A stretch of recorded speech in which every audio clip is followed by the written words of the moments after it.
Hey, everybody. Welcome to Let's Chat, the awesome show where we have an opportunity to sit down with broadcasters on our service and learn about their journeys, have conversations with all of you in the audience. And a quick question, where are my dinos at? Do we have dino emotes in chat? I know I see some people at the very start of it posting. I want to see all those dinos, y'all. There we go. That's what I love to see. Welcome into today's show. As always, this is a conversation with broadcasters learning about their journey, some of the things that they have come to grow into the years. And I'm very excited for today's conversation because this is a broadcaster, much like myself, that's been in our space for a very long time. By the way, if you don't know who I am, I'm John Brentz. I am the director of community here at Twitch. I also go by KawaiiGuy. I've been a broadcaster in our space for the past 20 years, which is always wild to think about. And I'm joined by another legend today, the one, the only, SenseiCJ. Sensei, let's get you up here on the show. Yo, dude. Hey, so good to see you. What's going on? Hey, it's great to be here. It's so good. Heck yeah. I'm so glad you could join for today's show. I've always been impressed with everything that you produce on your show, but you know what? We're going to dive into all of those elements as we go through today's conversation. So let's kick off with just a little bit about yourself. Tell the world who you are, when you started. Let's start at the very start of that journey. What got you on Twitch in the beginning? Man. You're gonna make me feel like an old man here. Well, it started back in 2014. There we back go. Back when things were so much different. And I have so many stories to share about that. But I originally started on wrestling content, WWE, and we kind of branched off into more anime. And fighting games, and we got partnered maybe 8 months after I started, and I just felt like a lot of fun things and funny things happened on the channel, so why not share the experience? Started off on a laptop with like Intel graphics processing, just and yeah, it just kind of grew from there. I love that. So the journey began obviously with that I'm assuming you had a long-standing love of World Wrestling Entertainment, like probably goes back to probably WWF era and all that. I guess it was that the initial spark that got you into broadcasting, like, you know what, I want to share my love with the world of this property, and then it just expanded to like, oh, I love other things, let me show you those things as well. Was that where it really came from for you? I wish it did. You wish? No, it just started off. Yeah, no. Well, the reason I say that is because I just thought at the time I was playing a lot of NBA 2K, and I thought I was really good at the game, and I just wanted to share me beating my friends at the game. That was it. It was that simple. Like, it wasn't anything elaborate or special. I think it eventually grew into that, of course, but no, it was just me bragging. Hey, I'm beating my friends at this game. I want you to see. That's it. Nice. And I'm assuming you can still hold your own if a person were to challenge you in the chat and be like, you know what, I want to challenge you to a match. Oh, okay. All right. Not in 2024. There's a lot of new strategies now. Not anymore. But obviously you're going through the eras, like you're hopping into this, you wanted to, play those titles, dive into that on that front. I guess, like, as it came to like crafting your voice at the very start of that era, like, what were some of the things that you came up against as a broadcaster that you were like, you know what, I want to give this a try, or I want to try this now? Like, how do you make those decisions when you're going through those transformations or even choosing a title to dive at? Yeah, so one of my main things is I really pay attention to what everybody else is doing. Even if right now, if someone casual asks you, hey, I hear you stream. What games do you stream? Do you play any Call of Duty? Do you play any Apex? Do you play? And those games are cool, right? But for me, I'm like, okay, I always hear these games. I always see people doing and playing the same things. I want to do something different. I want, when people stop by into SenseiCJ's dojo, we're going to get a different experience. I kind of view Twitch and even the word channels kind of like if you're holding a remote and you're going through and you're pressing buttons and you're going through Cartoon Network and Nickelodeon and all these different services. That's kind of how I view our channels, right? So, what can you get at my channel? And that's kind of how I approached it when I started with the wrestling content. I saw nobody was doing it at all. And I just felt like it gave me a chance for me to have my own identity. So that was the plan. Nice, nice. So as you constructed the dojo, as you're building out this front, I do comparisons when I'm talking with broadcasters, kind of like when you're walking through a mall and you see the different storefronts and how you present yourself about what you're going to receive. Like, what are some of the elements? Like, if I'm a viewer and I'm walking through the mall that is Twitch, what am I going to find on your broadcast? Like, what is that vibe, and what do you present and say, you know, every time you're here, you're going to receive this? Like, what are some of those elements that you provide?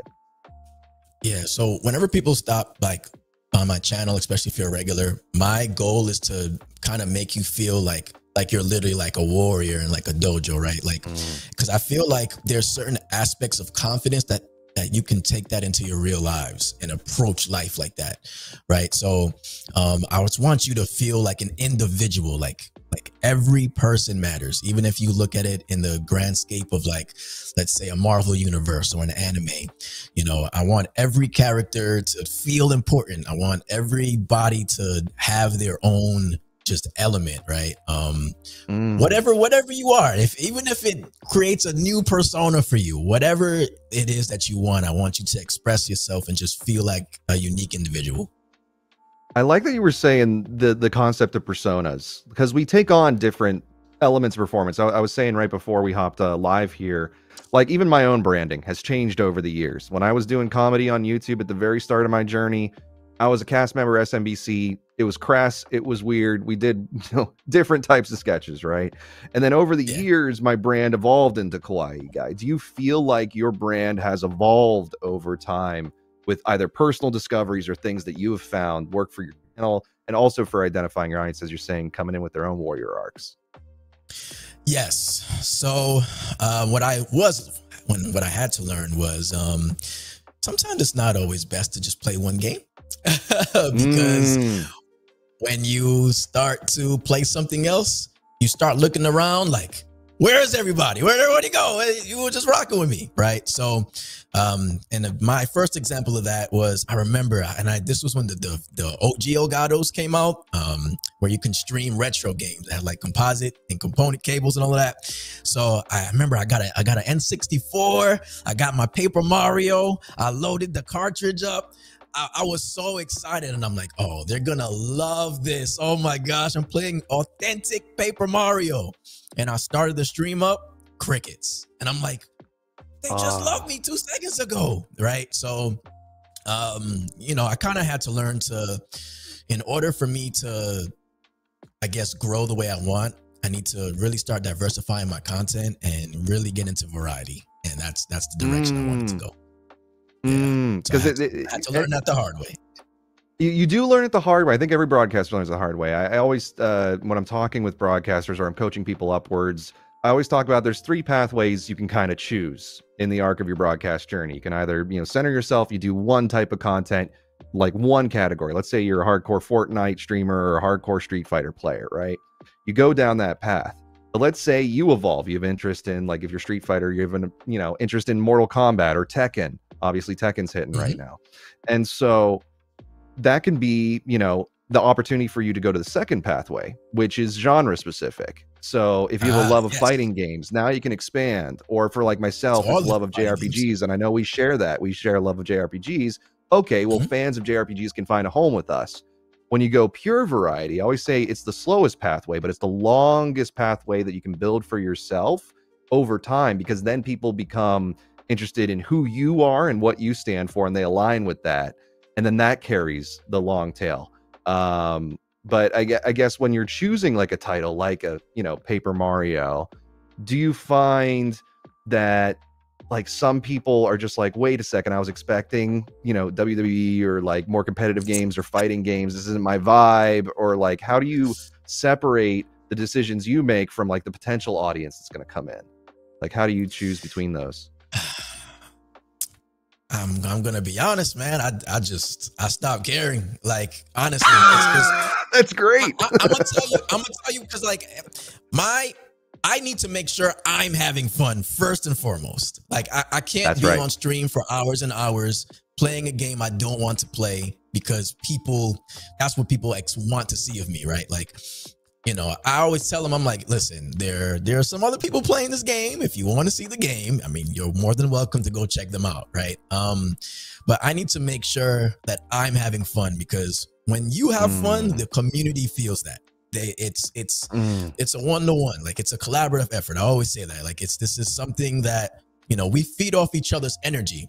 So when, you know, one side, if the community's energy isn't right, that's going to reflect on the streamer. The streamer always knows. They always know when something is like, this feels a little off today. What's happening? You know, so, and vice versa.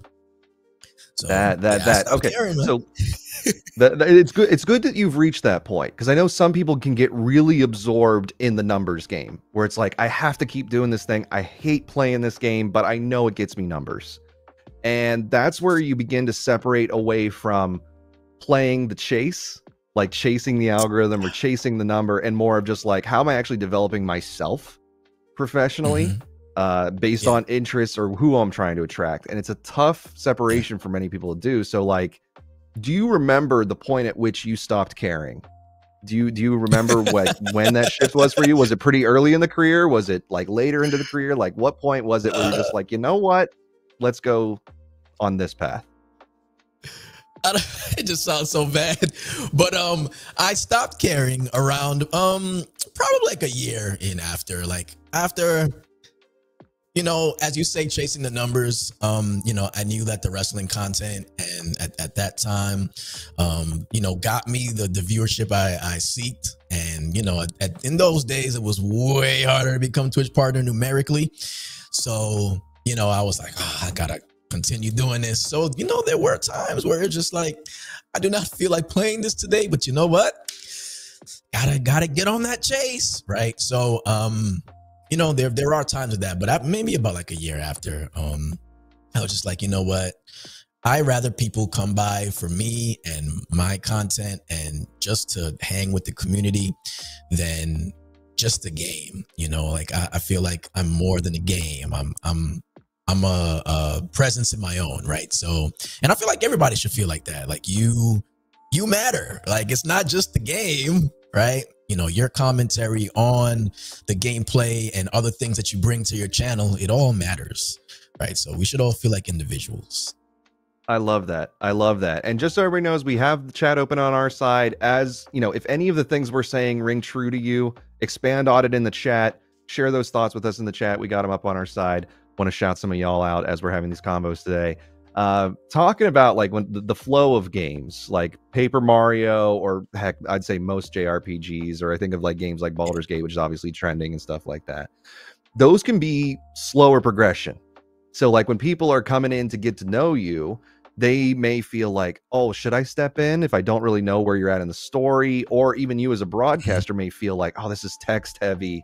This is starting to slow me down. How do you as a broadcaster decide at what point, you know, this game might be good for me to play offline? This might be good for me to explore, maybe cut that down for VOD or put it up on YouTube or do shorts or something with it. How do you kind of balance the energy when it comes to selecting some of those titles? Well, I try my best to do recaps. You know, if people are confused, I try my best to do recaps, because there are games, like you said, that are dialogue heavy. You know, you have your Personas of the world. Like Persona is just so much dialogue, and just JRPGs in general. So good. Yeah, but it's good. Like that's the thing. But it's a 200-hour game. So like as a broadcaster, if you're like, hey, I'm going to go into Persona 5, be ready to do 200 hours on broadcast of that game if you want to see it through. Yeah. So I really try my best to kind of do recaps for people, but I mean, yeah, no, like you have to feel your community out, honestly. Like, do they seem to be engaged with what's happening, right? And even if somebody does come in the middle of it, you know, try to recap it for them. Sometimes people know what's happening also. So it's just all depends, man. There's no, I don't think there's like one just simple answer for this. I just feel like you just kind of have to feel it out and kind of decide, hey, maybe this is a little too slow paced. Even when I think of like a classic game like Shenmue, right? Shenmue is like, that's another game. It's so like, I think it's good. Like, I think it's good, but it's just so slow paced, and it's just like, you know, I don't think that the community will enjoy this very much. So But it is a Yeah. good time to converse with the community too with slow games. So you got to see what you think. Well, you got a double tap on this thought from Rosie the Mouse in chat, who was actually saying, yeah, they can feel the energy of a streamer. Like when you come in, if they're feeling a title, they're enjoying that title, you can tell as a viewer that they are. And it's knowing that kind of shared conversation between your audience. I talked about previously in one of the speeches I'd given, I think it was at TwitchCon, about my experience with Kingdom Hearts Birth by Sleep, and it was not a good show. It was slow. I was not feeling it, and I had to have that moment where I'm like, guys, love y'all. I know you love Kingdom Hearts. I do not love this particular Kingdom Hearts, so we're gonna stop, and I'm gonna pivot. And sometimes you reach those points where you have to do that. So having that two-way dialogue with your community, absolutely key. Let's expand on the concept of community real quick. Like when you think of a community member coming in, I love how you're saying how they are, basically on their own warrior arc when they come in, and you're helping build, and you've even built like extensions, like plugins for the chat to help them with their growth journey and all this. I guess, what are some of the points that you hit on with them when they walk in to either welcome the community or even engage with them after to make sure that they're continuing on their journey? Yeah, so I'm all about like building up your legacy, right? I want people to really feel like you're starting a new game, right? And you get to choose, you make the choices for your story, right? So like we literally call things like story mode in my channel, and you could view it like a Telltale game, right? You make choices, and it all a part of your story, and sometimes other warriors, I remember you did that. Okay, I remember that, and it all just coincides with each other.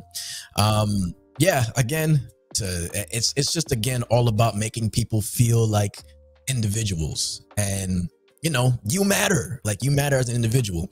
And one of the coolest things also that I think about for a community, and when we speak on community also, is like the quality of viewer, right?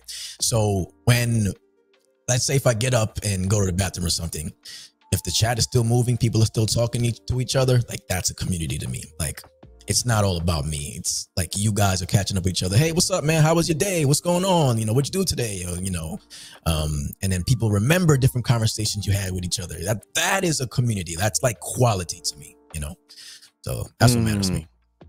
Do you feel obligation as a creator? Because I always hear folks say, I gotta always be on, or I always gotta be doing this, or got to have the Discord up and going. I got to be involved in there. I got to be playing offline with my community. Do you feel like you've reached a point where those community conversations, them chatting with each other, now has a life of its own? Or do you feel as a broadcaster that you still have to be on top of it all the time? Like, have you been able to reach a point of not caring in that element, I guess, like where you can say, you know what? They got each other now too to push forward. Well, I won't lie to you. It's a very off and on thing. It fluctuates. Some days, chat is, on fire. Everyone's on fire. Everyone, Discord, everyone is communicating. Everyone's doing their thing, right? And then there are some days and it's like, do you guys still care? Are we still good? Like what's happening? I just think that community members kind of underestimate their power. Communities are built on the backbone of the people, like the viewers. You guys are the backbone of a channel, and you guys dictate the success that someone has. If they don't have success, they dictate everything, and the power of the community is just so essential to me. I definitely still face those struggles. And if anything, like those moments in lull can make us feel like, oh, I'm doing something wrong. Like then the imposter syndrome and all that stuff kind of time to start to set in of like, am I doing enough? Do actually, I think it was Dublas, apologies because usernames are hard for me, but I want to shout you out because what you said in chat, where there's can sometimes feel like there isn't an actual community occurring with some broadcasts. You'll come into it, maybe they're just in tune with the broadcaster, but there's really not that mutual conversation happening. Whereas when you go to a smaller community existing on Twitch, you can feel the connection's a little bit stronger. Maybe the broadcasters addressing them more. Maybe the community members are just like, they're actually forming stronger relationships with one another. I know, for example, like people have met in my community, some of those people are now married. Some people are dating. Some people are best friends and traveled the world together now. And so those relationships happen definitely in these smaller cohorts. I guess, how do you think about addressing as community sizes get larger? You know, as you know, you have a larger broadcast, to how do you encourage either moderators or community members to maintain that same feel as it scales? Because like right now, you know, we have almost 10,000 people watching us, but to me, as a performer, as a broadcaster, I feel the same as I do when I have 10, 20, 30. And I try to make sure everybody feels a part of the conversation. I guess, you know, how do you navigate that? So what I'm about to say might be a little weird. Sometimes I kind of fear growth to a certain extent because I do not want to chat where like it's just going just 1,000 miles an hour, because then it's like I can't talk to anybody. Like I want to talk to people. That's why I'm here. That, you know, we're together because we have similar interests, whether it's a game, culture, whatever. Right. And if I can't connect with you and we can't talk and I'm not able to say your name or any of that, like, it's just like, what I don't know. It's just, for me, it's like, what am I here for? Right. Like that's important to me. Yeah. It's not all just about like numbers. Like, again, like the quality. I want to develop these connections with people. Right. So, yeah, that's probably a weird answer in terms of like, hey, I don't want to grow that much. It's good that you said that. I like what Lord Blaze also shouts out. It's like remembering your people and where you came from, because, you know, as we go through this journey of content creation, if that's something that you're pursuing, you know, any of the viewers who are watching right now, if you're pursuing that career, it's ensuring you don't lose sight the people who helped either send the elevator back down to lift you up, or even the people that were there through all the thick and thin, the rough broadcasts, through the times where you're like, maybe I should quit or maybe I should do something else, but they stuck through because they believed in you. It's always remembering those folks. And it's, I say it to a lot of broadcasters too, it's reminding yourself, like, as I look at, like, you know, I even see some of my regulars here who dedicate so much time, like Melisors and Flitty Cat, who dedicate so much time to my own community. It's remembering that that number, if I'm looking at right now, close to 10,000 watching, those are all people with their own choices to watch, to engage, to be a part of it. And although that interpersonal connection can't happen like when it scales, we can't shout out every single person in chat, ensuring they know that you know that they're there and that they're a person and they matter, I think is something that has to be maintained. And some people forget that as they go. Yeah. That's something I do in my community all the time, man. Like when, if I feel like I've missed somebody that's talking, I always say, at me if I missed you. So it just pops up red. Hey, what's up? Like, I just make sure you know, and that, like, you are acknowledged. Right. I see you. What's up? So we got some good questions. I want to pull some of these out from the chat. So Turtle says, is your stream life your real life? Or do you keep that separate? I talked a little bit about this previously myself, but I'm curious where you draw the lines there, Sensei. Because, like, obviously, being not necessarily entirely unfiltered, but showcasing yourself and your truest self to how you want to perform that in your broadcast is very important. But I guess, where do you draw the lines personally when it comes to that balance between personal life and what you present?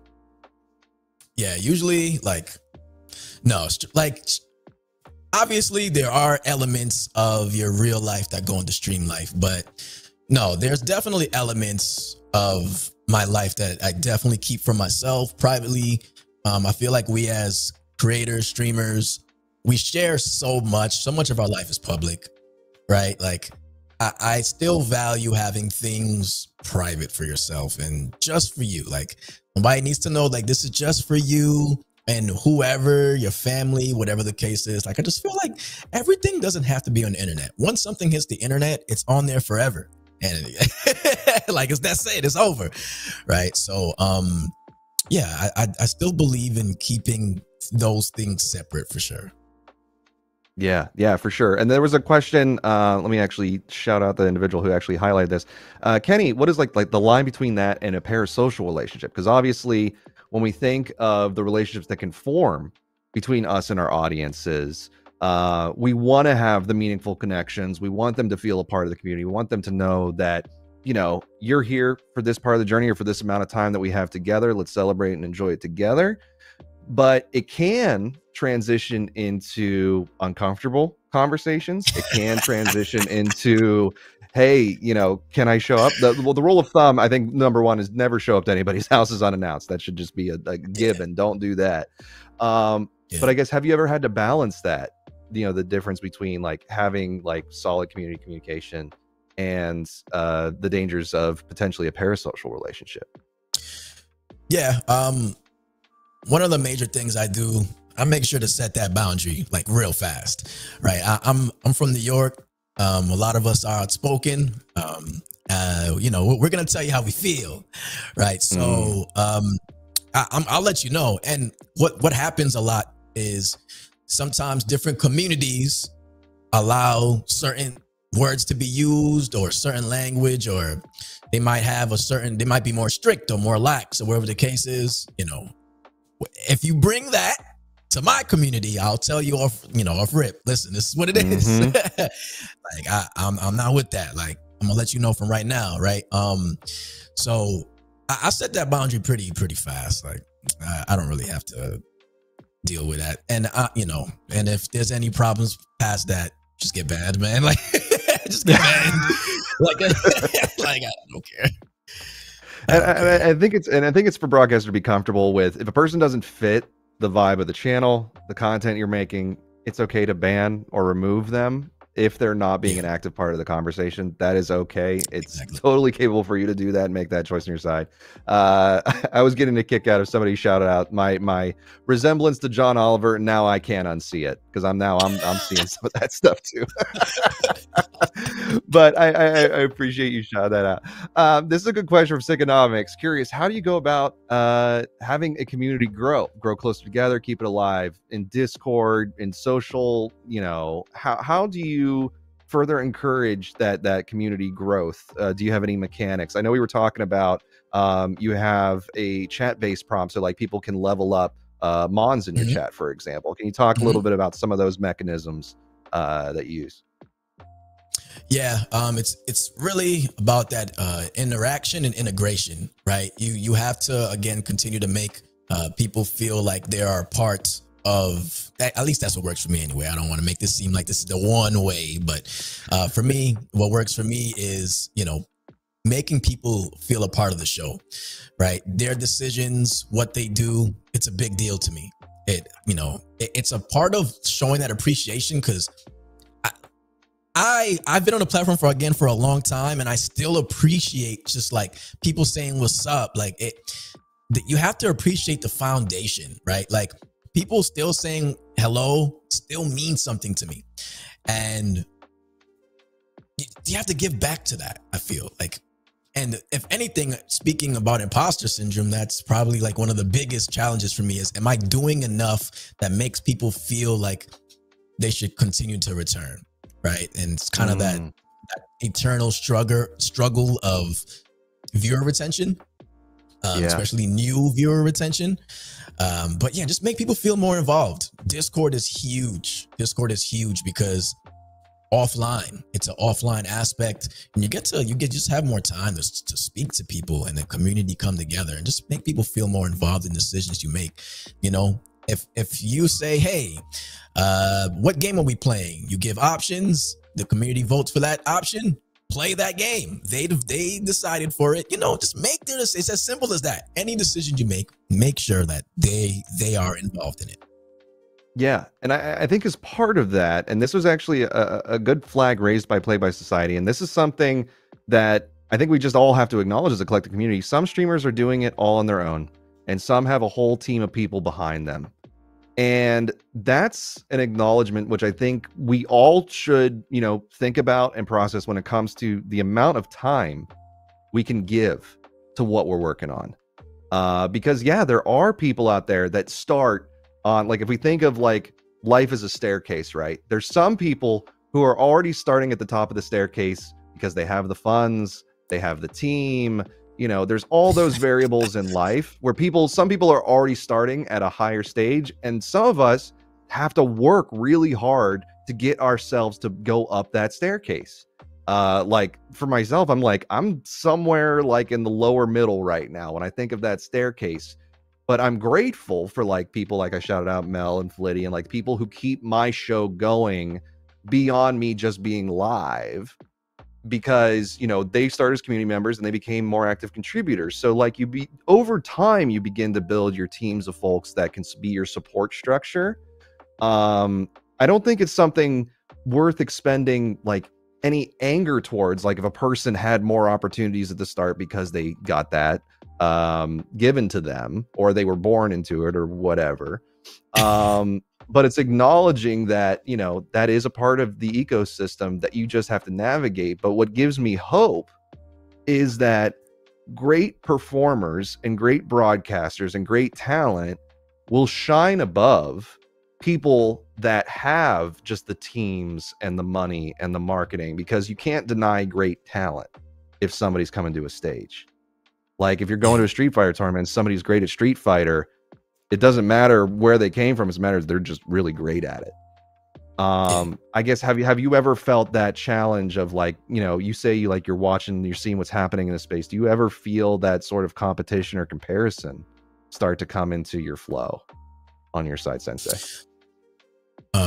I think when I first started, there was that kind of that feeling, and it wasn't a feeling of jealousy, but it was kind of that feeling of just feeling like you're left out of opportunities. You know, you're looking at friends, you're saying, dang, well, they hit this sub goal, or dang, they Twitch invited them to do this, or, you know, things like that. And, you know, you really start kind of doubting yourself, like, maybe I'm not as good as I thought I was. Then, you know, for me, like I've done a lot on the platform. At this point, I'm really just in competition with myself. I want to make sure whatever goals I set for myself that I accomplish those things. And that's really my biggest concern. A lot of other stuff can get really distracting. You mentioned earlier you despise calling it X now, Twitter. But yeah. You know, I don't really spend a lot of time on Twitter.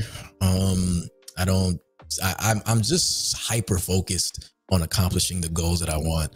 When you talk about being born into something, you know, I've literally come from a basement when I first started. I was in a little room in the basement, then moved into a tiny apartment in the Bronx, right? And, you know, just had to really work my way out to just trying to create content that was unique. Actually trying, that's another thing that, you know, can get lost in the sauce, because a lot of people will say, hey, we're trying, or I've tried everything. Have you? Did you really can you really honestly say you put 100% into this? So that's another kind of thing. And I was being honest with myself. I'm like, nah, I don't think I'm putting 100% into this. So if I fail, it's okay, because at least I know I put 100% into this, you know. There's a comment that came in, and I see it a lot, especially on the Twitch broadcast and a lot of conversations. People talk about discoverability, especially for smaller broadcasters, smaller streamers. One, I hate using the, like, when I hear people say, oh, I'm a small streamer. I hate that concept. We need to get rid of those words, because you're an actor, you're a performer, you're a host, you're a great Street Fighter player, whatever it is, that's what you are. Mindset. I think it's the mindset. But when it comes to discoverability, there's a few things. Obviously, on the service side, there's sections, there's the category, there's the means to potentially be discovered. But when I think of, okay, if we have all of these venues, let's say in the Just Chatting section, which is what we're in right now, there's a lot of different channels you can watch. So I guess the question that I would like to pose to you, Sensei, is just like, who keeps your attention? Like, are there qualities or factors or things you're looking for? And this is, I think, advice for all broadcasters on the service when it comes to making themselves, you know, their full 100%. When you are discovered, I always think about, what are you performing? Because if you get put on a stage and you're not your full self and you're not performing, you're not going to win that audience over. So are there any factors you think of, or like you need to think about doing this for yourself? Well, it's a layered question. For a layered response, I think that number one, the most important is number one, being yourself. And I don't think people understand how difficult that is for some people, especially newer broadcasters, because a lot of times they watch big YouTubers, big streamers with, you know, high numbers, and they kind of just take on their personality and take on their essence, and maybe just become a mini them, right? And people would see you and they're like, oh, you're just this person. Why would I watch you when I could just watch that person? Right? So that's number one. Conversation is a big thing for me. Interaction, you know, talking to the chat. There's a lot of times I've been to channels, people are just staring at the screen, never acknowledging the chat. And when they do respond, it's just kind of lackluster. It just feels like, what is, like, are you excited to be here? Right?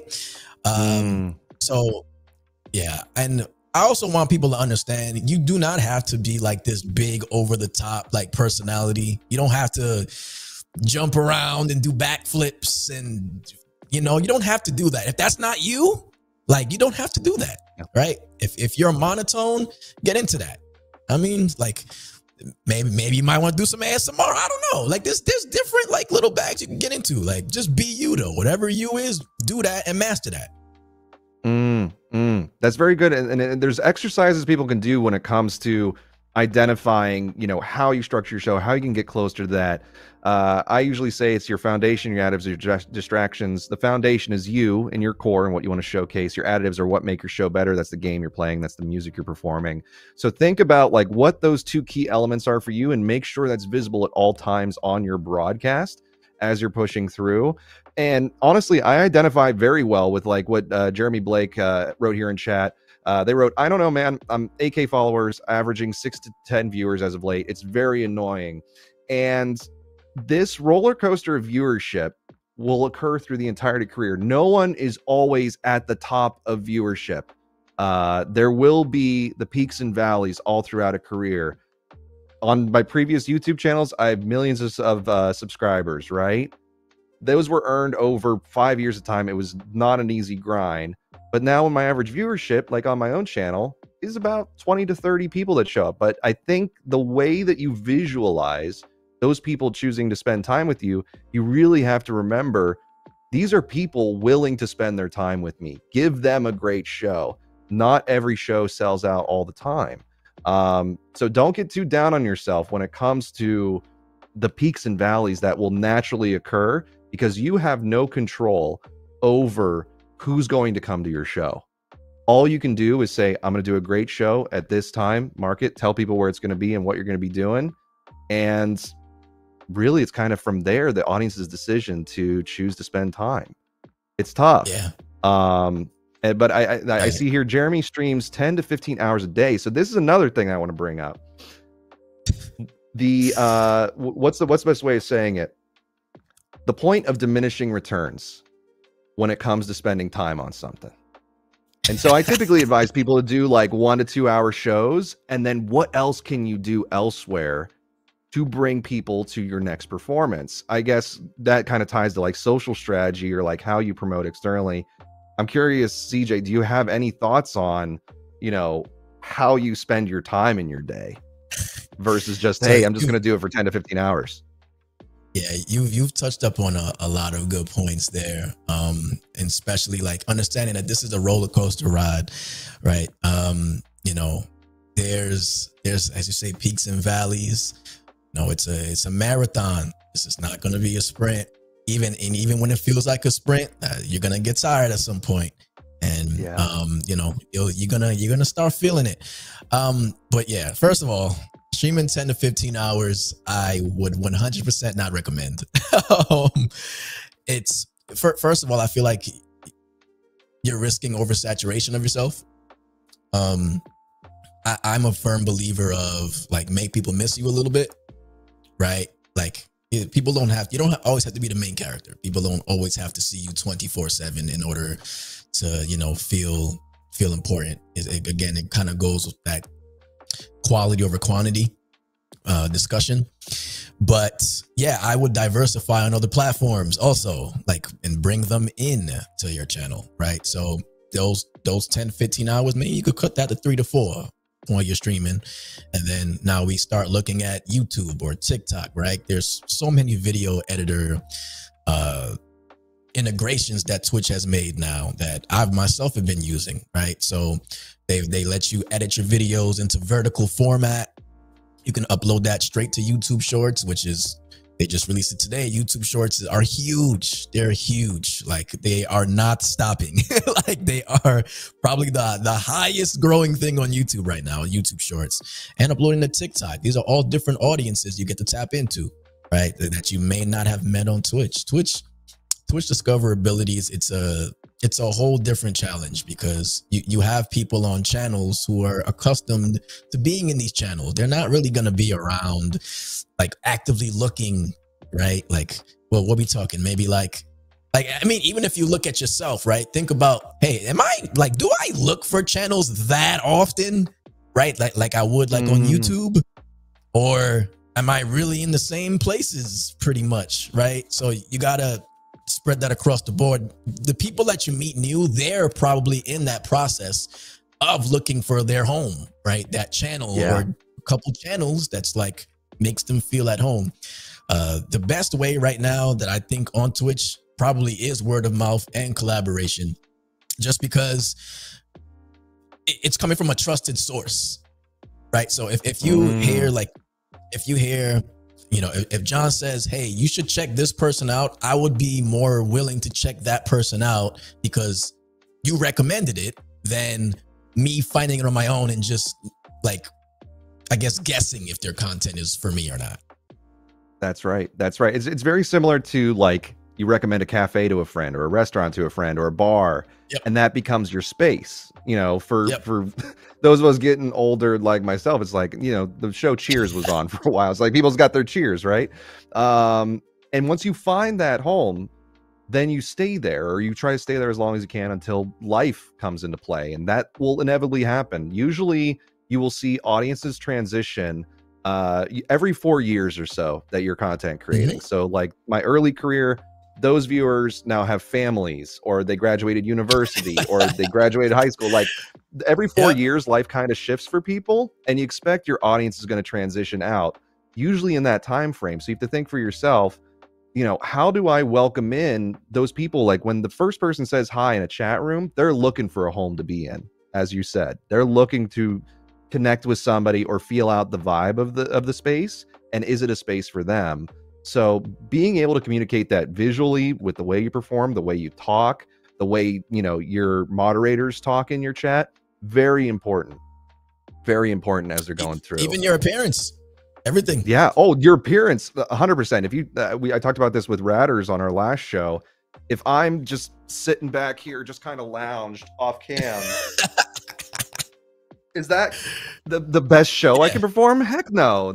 You want to dress the part. There's a reason why David Bowie, Prince, all of them commanded stages, is how they presented themselves. And you got to think about that in association with brand. There was another great thing that actually Jaded Streams brought this up. So they have about 750 followers, averaging pretty well on viewership, but they needed a mental health break. And now that they're back for a while, their traffic really hasn't fully come back, no matter what they try to do to grow further. And they're curious if we have any advice about what they should do. Well, one, I'm glad you took a mental health break. When you reach those points where you're like, I need to separate, take a breather, totally.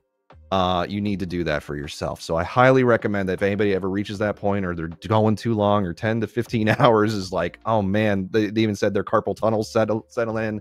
Take that break for yourself, because you are the important factor for your show, first and foremost. The immediate advice I give, and I'm curious what you think, CJ, is I think if you were communicating with your audience before that break about, like, hey, this is what I'm doing, I'll be back though, anticipate that they're going to eventually start to flow back in and they're going to come back to you. But maybe after the mental health break, you discovered something of like, you know what, I no longer want to play that game that I was doing, and now it's another part of the growth journey. So I guess, like, have you navigated those breaks in the past, CJ, or like, do you have any advice when it comes to like reinvigorating after a moment away? it's an eternal struggle we have to deal with, and that is, when do we take a break? How do we do it? Are they going to forget about me? It's a real struggle. It's kind of, I mean, you pretty much said what I was going to say, is you just kind of have to have the faith that, you know, they will return. But you know, you can't, I'm very big on natural energy. You can't make anybody come back if they don't want to, right? Like, you know, you can't send a bunch of DMs around, hey, where you at? Come on, I'm live, right? So it's an eternal struggle that we face when it comes to live streaming. You know, is number one, you know, we don't earn it really any revenue if we're not live. So, which is why people feel pressured to doing the long streams, the subathons, the tipathons, all of that, is because we don't make anything if we aren't live, which is why I continue to recommend maybe start looking into different platforms to diversify your content. And then you could start bringing more people in, right? So you can monetize those other platforms and, you know, meet new people. Right. So it's an eternal struggle. There's really no answer for that per se. Like, it's just try to have good faith that they'll return, but definitely prioritize yourself, and you did the right thing. Yeah. And prioritizing time, because I saw a few comments regarding, like, those of us who work full-time jobs on top of broadcasting. It is not an easy balance. And then if you got a family, you got kids, it keeps adding on, right? For all the challenges that you're going to be up against in terms of segmenting time. But I think that's what you're hitting on here, is prioritizing time to give a great show and then work on these other elements that will bring people to that great show. And so if I have, at the end of my day, let's say the kids are asleep, I got this going. Thankfully, I don't have kids, but I have cats that keep me up all night long. But like, prioritizing time so that it works best for you, while not burning yourself out on the, I have to just keep broadcasting, and why isn't the broadcast working? It's segmenting the time out so that way you can potentially bring in people that would be interested in that main show. But it is a challenge. It's the hands down challenge. I know there's some days, you know, I finish after shows like this and all my stuff that I'm doing on the Twitch front, maybe I don't want to go live because I don't have the energy for that. And so I've structured my personal schedule to give myself 2 days off of just the stream for my audience, and I'm focused on other elements during those days. I'm producing YouTube content during those off days, or I'm producing shorts, which, great shout to shorts. It works. I hate vertical format. I'm personally against it, but you know what? It works. And so I spend those days doing those things. And then I tell my audience, these are the days that I can guarantee a show to you. And making sure that you have that balance and understanding with your audience is going to be the means to success. But yeah, definitely pay attention to those who do show up. Versus, I like what Lookology said, stop concentrating on who's not there and pay attention to who is there and giving you that time and energy. That's very important. That's very important. I want to talk about, because like we were talking a little bit about things that like are challenging with Twitch. And I think one of the things is when you're not live, obviously the channel, the doors are closed on the storefront. How do you think about that? Or like, what are things that like Twitch could even potentially do in the future in your mind that would, you know, keep that storefront open and let people in and hang out and all that jazz? So I understand that streaming and Twitch is a live streaming platform, and I understand that that's the focus, that's the bread and butter, and I feel like everybody understands that. I just feel like there needs to be more things to do while we're not on. And I think things like stories definitely helps with that, especially for the people that can't catch the live stream. There was a feature that was on Twitch, I think it was like 2017 or something like that, where it was like a live social feed. And I think things like that are, maybe we could revisit that now. Like, I feel like it'll be cool to kind of be able to interact with your community in that way, right? You could have sub-only posts or however way you want to do that. I feel like now may be the time to revisit that.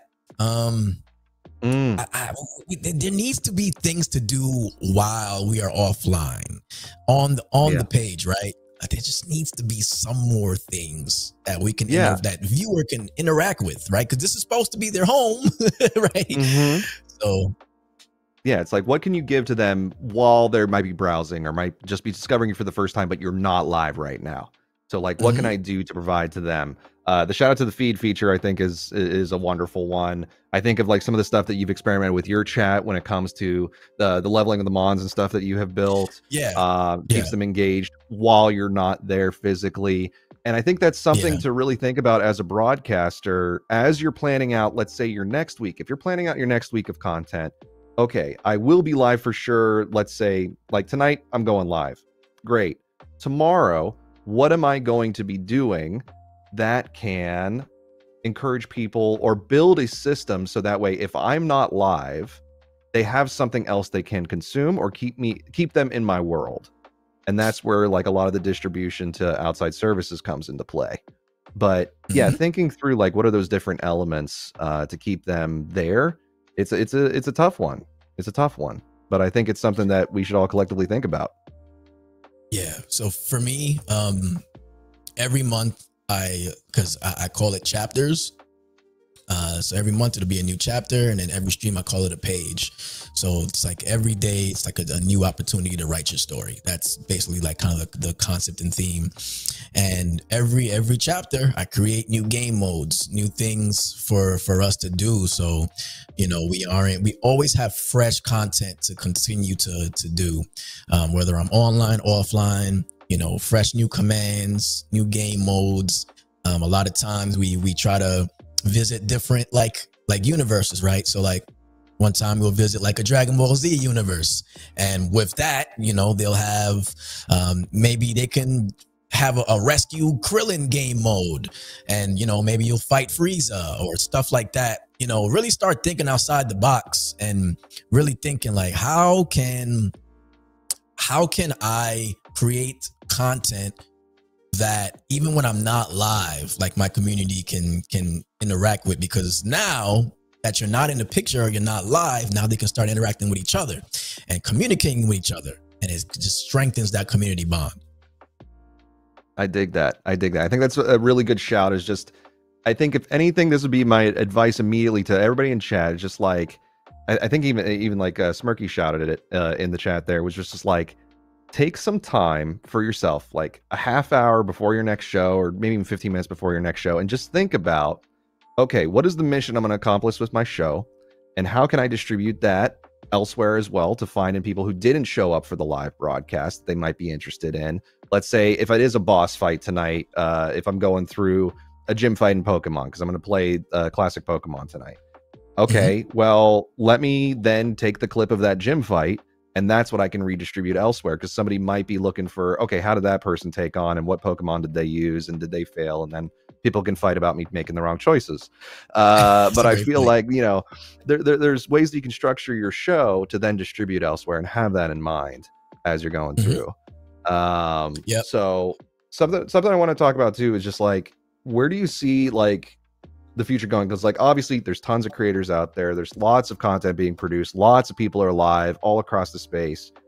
Are there any hopes for where the space goes next in your eye, or like where you'd want it to go when it comes to like the Twitch experience or broadcasting experience? It's always going to vary in terms of the broadcaster experience, depending on who it is. I think people's personalities play a part. Like, for example, like for me, I'm more of like a loner. I'm kind of like a small circle guy. Like, you know, you'll pretty much see me in my own space, just kind of, you know, hanging with my friends. And that's about it in terms of offline. Right. But I think I feel like we've touched on it earlier, like just expanding to other streaming platforms and bringing them in, you know. I think it was great that Twitch allowed like multi-streaming now people kind of have the option of watching you how they prefer to, like with live streaming. I still think it's a very unique market. I think it's difficult, more difficult than people think it is. I think we need to be more honest with ourselves also. Feel free to watch your own VODs, you know, put yourself in a viewer sense of would I watch this? Does this seem like, even though it's yourself, but like, does this seem cool? Yeah. Right? You know, see things you can improve on, things you can, maybe we should have done this better. All right, now I know. Next time I'm gonna do it like this, right? And just start like just being honest with yourself. Yeah, that's a really good shout. I always tell people, like, would you watch yourself? And like I sit them down in front of their VOD and they're like, oh, this is slow moving now. And I'm like, well, then that's something to start to work on. How do you punch that up? I like the shout too when you're thinking about streaming like on outside services, which, you know, if that's something that somebody's interested in, experiment with it, see what works for you. You may even find that, like, for example, your audience and community that you've built here on Twitch is focused on, you know, they love seeing you do fighting games, or they love seeing you do RPG, since we were talking about that earlier.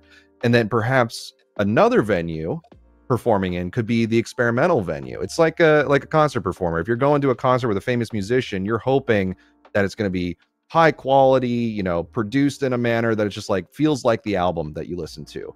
Now, if you go to like a smaller, like a black box theater or like a tiny cafe space and they're doing acoustic set, it may not be the vibe that everybody wanted, but that artist can express themselves in a different way in a different venue.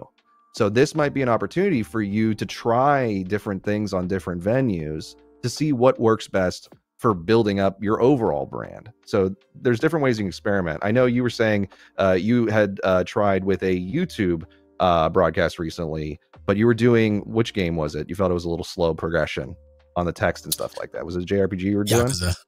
Yeah. Okay. So you were doing, so you're doing Yakuza.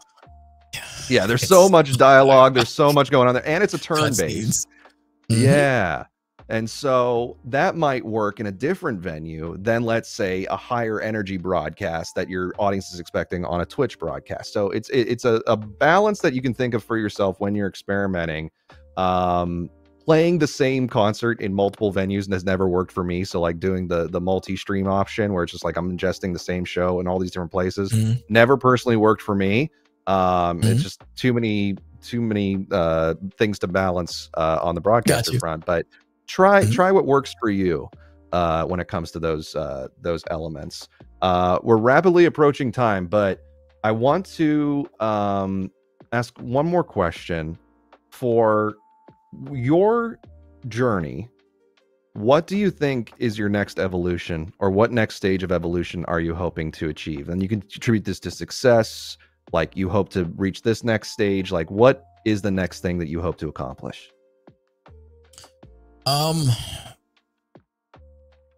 See, for me, okay, so I'll tell you, one was one of the big goals that I had that I was able to accomplish. And that was reaching 10,000 subs on Twitch. That was something that I really, really wanted to accomplish. And after we accomplished that, it was for a little while like, okay, what's next? I don't know what else, right? I was like, I don't know what else to do now. And for me at the time, you know, it was kind of a testament to, you know, you don't need to have 1 million people watching in the room. Your community is everything. They're everything. So viewership is not just everything ever. Your community support means so much more to me, the quality.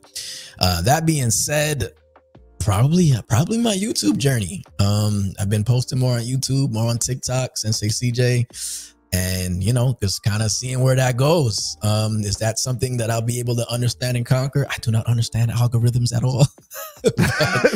Well, they're always changing, and there was even a meeting I'd watched recently where even like some Google executives were like, I don't even know how it works when it comes to the algorithm nowadays. So you can keep chasing that algorithm, or you can just like build that structure for yourself that works best for you when it's approaching your content. And I think that's really what you're focused on. And you got many congrats in the chat there for reaching that goal and that milestone for yourself, which is really rad to see. I think if anything, you're staying true to yourself, you're expanding, you're continuing to grow. And I think if anything over the past few years has taught us is like, some of us might have had 5-year plans or all those plans ahead. The world can change at any moment. So focusing in on what is in my control right now that is possible, that I can make a small incremental change each day. Something I recommend to a lot of people is like, write one goal for every day when you wake up. And it could be a simple one. It could be put the laundry away. It could be, you know what, I'm going to press go live regardless at 6 p.m. or I'm going to, you know, finish that short that I was working on. And that's the one goal. And if you accomplish that, great. You did your goal for the day. What's my goal then for the next day? And so that way it's all attainable. It's time-based. You can make it happen. So, and I love that. Literally, I think a kid in here in the chat, I got to put the laundry away, just was reminded that they have to clean their home. I love that we get to remind the chat too. I guess, where can folks find you? Obviously, like, when can they find you? What are you playing? What's up next? What can we tune into on your front? Yeah, I'll be live tonight. SenseiCJ is a Twitch channel. I'll be playing Jujutsu Kaisen for the first time. Gonna see what that's about. I'll be live later this week also on Last of Us 2. I want to play some Persona 3 and see how dialogue heavy that is. It is. Yeah, just get ready. It's another one. So yeah, just a variety of content. Just want to dive into a bunch of stuff. And yeah, hopefully some of you guys will join me.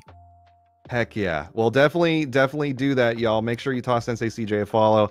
And I'll be live later today with some Pokemon on /KawaiiGuy. So if you are a Poke friend or somebody interested in that, feel free to join us. And obviously, if you haven't hit that follow button here on the official Twitch channel, do so. We have a lot of great programming over the course of the month that we'll be producing here with some of my colleagues and with great broadcasters. So on behalf of all of us here, I just want to say thank you all for hanging out with us, and we hope to see you in our next chat.